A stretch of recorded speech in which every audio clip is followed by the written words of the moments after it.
When Dragon Sword, or Dragon Nest 2, since this is the spiritual successor to Dragon Nest, is done by the very same developers that made Dragon Nest, announced that Dragon Sword was releasing, people were very excited, but at the same time, a little bit on the fence.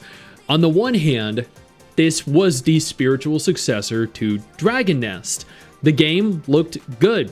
Graphically, aesthetically, the anime style looked good, the characters looked good, the combat looked good, there were functional mounts. What deterred people, I think, the most was the fact that not only was it confirmed that this was going to be a gacha game, this was a large-scale multiplayer game. You could have, I think, over a dozen different players participating in the large-scale raids. This was very much so MMO adjacent. What deterred people was the fact that it was going to be a gacha game, and therefore the characters, the classes and everything were going to be gated behind gacha. That it was going to play and have the same gameplay loops that a mobile game would have. Because a lot of gacha games, not all gacha games, but a lot of gacha games do feel very mobile oriented. However, as of today, the 3rd of April 2026, that is when I'm recording this, they have confirmed officially, not only is the game releasing globally in just a few months onto Steam, this game is also going to be completely repackaged into a single player game with no gacha at all. All characters will be earnable in-game. Everything will be doable solo. This is not going to be a live service game where you buy characters, pull for characters. They are converting this into a very high quality alternate version of the game ever since the major debacle that happened earlier this year where they decided to pull publishing rights from Webzen, which I was actually pretty for because Webzen is a terrible publisher overall. The article in specific states Hound 13 to release Dragon Sword onto Steam, reattempting as a packaged game. Hound 13, a game developer embroiled in a publishing contract dispute with Webzen, is independently launching the discontinued open-world action role-playing game Dragon Sword on global PC game platform Steam. With negotiations with Webzen effectively collapsing, Hound 13 appears to have shifted its direction towards self-publishing and is making a final gamble to save the game. This is not going to be a mobile game anymore. This is going to be a Steam RPG, an open world action RPG on Steam. Any mobile that you were fearful of is no longer going to be present. The monetization behind gacha games is no longer going to be present. Hound 13 declared the termination of the publishing contract in February of this year after Webzen failed to pay the remaining balance of the minimum guarantee of approximately 3 billion won by the deadline. Although negotiations continued after Webzen belatedly paid the balance, both parties struggled to find common ground. Park Jung-sik, CEO of Hound 13, said in a phone call with Bloater on the 3rd, "We're doing our best with the mindset that this is our last chance. This is all or nothing for them." Adding, "Since the remaining staff are working so hard to create it, we'll make it as good as possible and then release it onto Steam at an affordable price." This is going to be a paid game. So this isn't going to be free to play. This is going to require an actual physical, real purchase.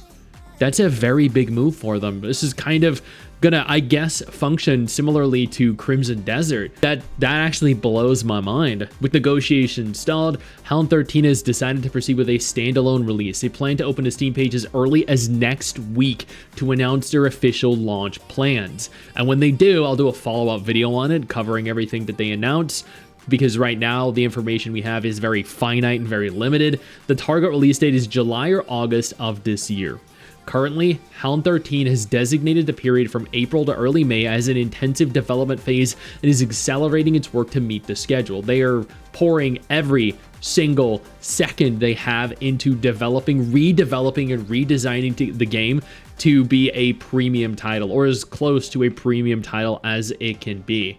The game's business model is also undergoing a complete overhaul. Dragon Sword, which operated on a freemium gacha system during its mobile service, will be converted into a packaged game. The structure allows players to access all characters and content without any additional payments after a singular purchase. Characters can be recruited by progressing through the story or using in-game currency, enabling users who felt aversion to the traditional gacha system to enjoy the game without pressure.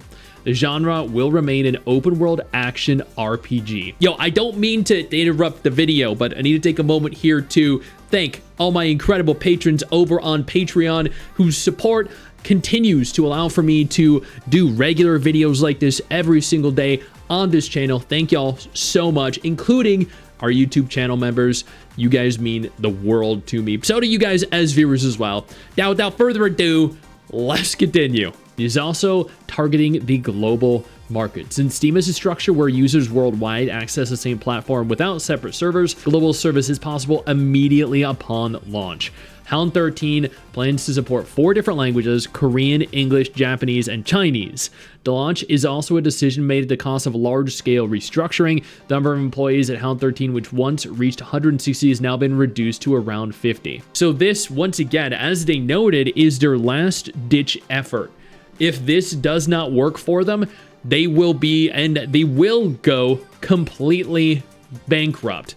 They will have to shut down the game. They'll have to shut down their studio, and that will be it. I'm very curious to see how this ultimately ends up working. I have advertised this, I have done videos on this, and I have been anticipating this for a very, very long time. I've grown to like gacha games, I have, but that doesn't mean that I want every game to be a gacha game. I prefer when games are not gacha games. I play gacha games on the side while I'm playing other games or while I'm working. So I'm okay with gacha games, but with the shift here from a gacha game to a premium title that is going to have a purchase, whether it's $19.99, $29, $39, $49, or $69 like Crimson Desert, it is going to allow for them to potentially reach an audience they couldn't have reached before. People are going to see a premium anime RPG that is open world, that looks like Genshin Impact, that plays a lot better based off of what I've seen. I haven't played it because it's only released in Korea. And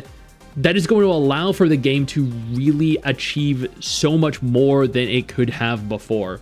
A lot of people write off gacha games in this genre, the MMO genre, the RPG genre specifically, but this right here could allow for the game to truly excel, truly allow for the company itself to grow and to have a successful game, potentially pour more money into it, potentially create more characters, DLC, expansions, more content, or instead redistribute the money into other games, into creating something bigger, something better next time. Maybe if they see this as a success, they'll create something that isn't gacha next time. Maybe if this is a monumental success around the world, other companies will realize, oh, you know what, maybe we don't need to be a gacha game. Where Winds Meet has gacha outfits, and that has worked exceptionally well for it. Crimson Desert pivoted from being an MMO into a single-player game with multiplayer functionality, and that worked out for it. It sold millions of copies. This game is going to pivot from being a mobile game with gacha elements to a single-player PC game, and if it does well, we could see a resurgence in higher quality games that aren't necessarily going to be gachas, and that could be very good.